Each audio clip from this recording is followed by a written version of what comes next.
Fire crews on both sides of the country have been battling major blazes that burned dangerously close to properties overnight. At least one home has been destroyed and other buildings damaged in that Gospers Mountain mega fire near Sydney. It's threatening towns on the northern side of the Blue Mountains, including Mount Wilson, Mount Tomah and Bilpin. In the west, significant blazes are burning to the north and south of Perth, with one at emergency level in the Yanchep area. Fires in Collie on the city's southern outskirts have also been causing concern. Let's get the latest from reporter Brooke Wiley, who is at the Rural Fire Service headquarters in Sydney. Brooke, what are they telling you there about the night that was?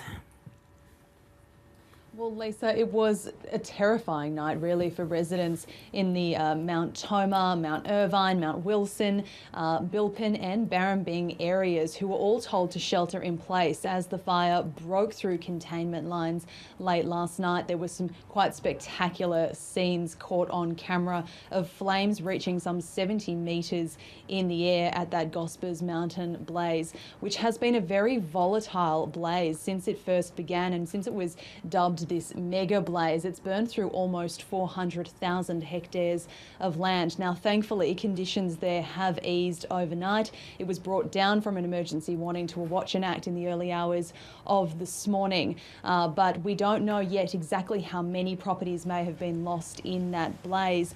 Authorities will need to go in and send teams to assess the damage before we can get any final figures or understandings of exactly what has been lost up in that area. Now, we did catch up with Rob Rogers just a short time ago, who described some of the volatility that's been experienced at that blaze. Yesterday was not seen as a really bad fire day, but we saw just the fire behaviour on this fire yesterday was just phenomenal. I mean, we were talking 60, 70 metre flame, some crews were reporting. So when you look at those conditions and the underlying drought, so the fuel is so dry, it combusts so quickly and so readily that it makes firefighting extremely dangerous and difficult. And Brooke, Nate's been filling us in on the forecast for the week. It's going to be a scorcher. That's right, Lisa. Today alone, there were already 5 total fire bans in place across New South Wales. And as we go into the week, fire crews are preparing for hot, windy and dry conditions. As well, that unrelenting smoke that we've been experiencing across New South Wales, particularly in the Sydney Basin region, is expected to stick around for the week. It was back this morning and is currently across Sydney. And Western Sydney has felt the brunt of that, and it's unlikely to ease anytime soon. But Thursday and Saturday in particular in the Sydney area will be the main focus for fire crews, with temperatures expected to exceed 30 degrees. And what's going on in Western Australia? Well, there's still one emergency warning in place. That's for the fire that's burning just north of Perth.